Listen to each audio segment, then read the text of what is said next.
Bienvenidos una vez más a este programa Descubriendo a Santa María de Guadalupe. Soy el Padre Eduardo Chávez, postulador de la causa de San Juan Diego, canónigo honorario de la Basílica de Guadalupe.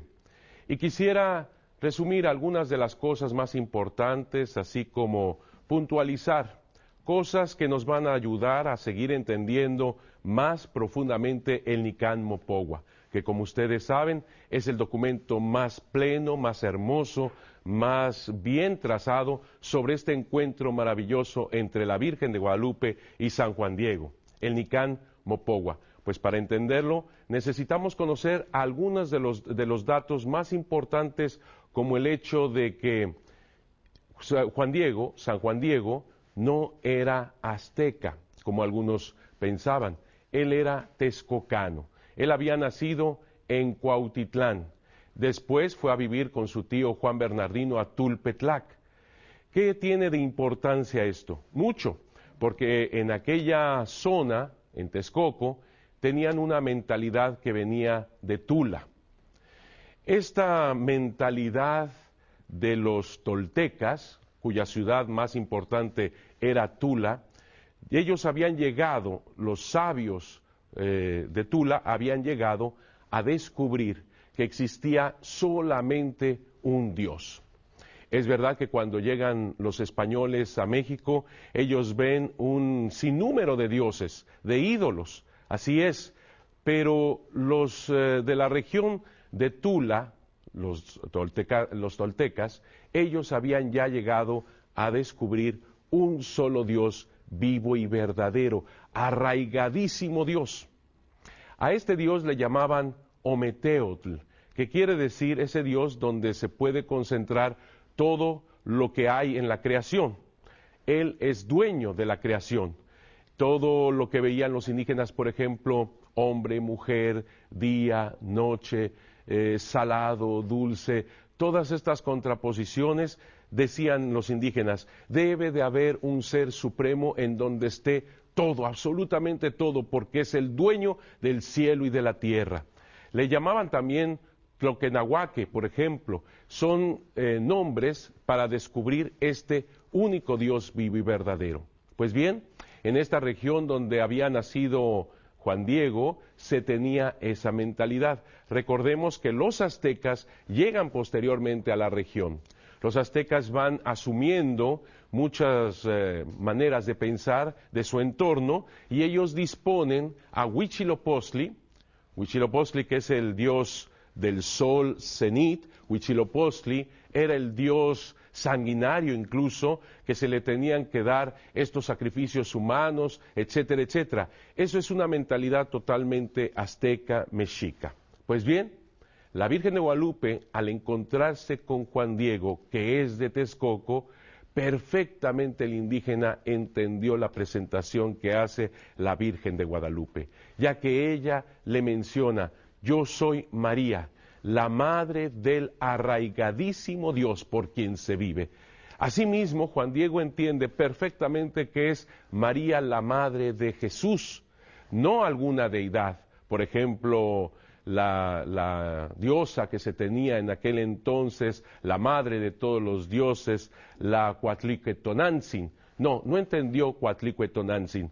Tonantzin solamente lo acepta la Virgen de Guadalupe porque no es precisamente ese ídolo femenino, sino que es un título, nuestra madrecita, Tonantzin. Es como, por ejemplo, reverenciar a alguien que se llame Manuel y nosotros le llamamos Don Manuel. Ese don que exalta a la persona es algo así el nombre de Tonantzin, que significa nuestra madrecita.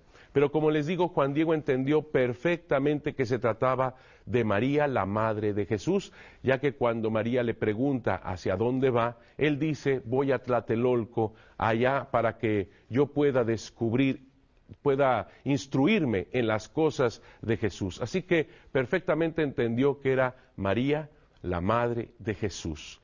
Esto forma parte del primer conjunto de cosas importantes que necesitamos saber para entender profundamente el Nicán Mopogua. Así bien, la Virgen de Guadalupe, cuando le manda ir hacia el obispo, ella perfectamente define su misión. tiene que ser su voluntad sometida a la aprobación del obispo. Fíjense nada más, la Madre de Dios, la Madre del dueño del cielo y de la tierra, se somete a la autoridad del obispo. Y esto es muy importante. La Virgen María, la Madre de Dios, se somete así a la voluntad de su Hijo.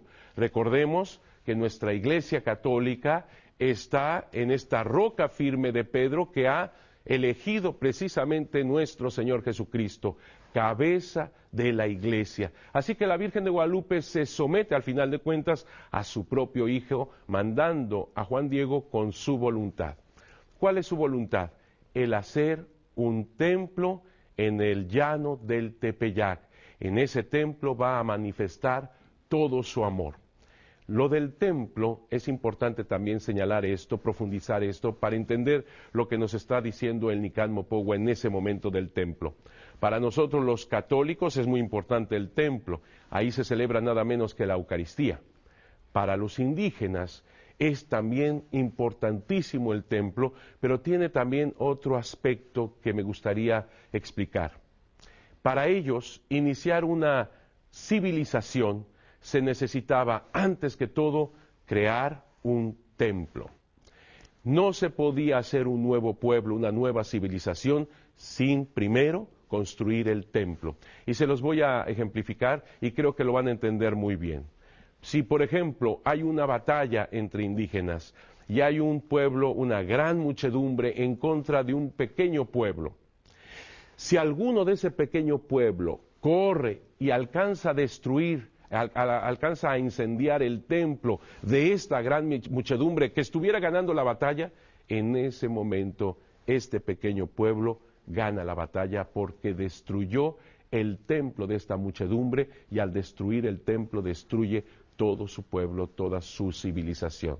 Este ejemplo ayudará para entender que la Virgen de Guadalupe, cuando está pidiendo un templo en el llano del Tepeyac, ella en realidad está pidiendo crear una nueva civilización, un nuevo pueblo. Aquí está la raíz de este pueblo, en donde ella dará todo su amor, y precisamente todo su amor es Jesucristo nuestro Señor.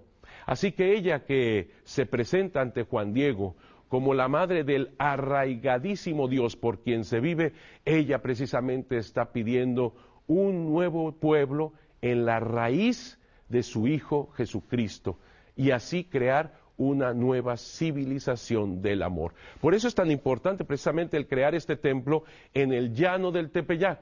Lo decíamos en programa pasado, el llano del Tepeyac representa precisamente la raíz del templo. Todo tiene que ver con la raíz, que significa la verdad. Así que ustedes recordarán perfectamente que habíamos dicho que para los indígenas todo aquello que tiene raíz significa algo verdadero. Todo aquello que sea nuevo, que no tenga raíz, significaba mentira. No era verdadero porque faltaba la raíz, faltaba la historia, la tradición, la identidad. Era la mentira. Por eso ya pueden ustedes ir equiparando esto con la evangelización que los franciscanos traían, diciendo, les traigo la buena nueva, el evangelio. ¿Cómo poder dar este evangelio cuando para los indígenas sonaba como algo nuevo? Por lo tanto, los franciscanos, los misioneros me estaban trayendo algo que no tenía tradición, que no tenía raíz. Por lo tanto, una mentira.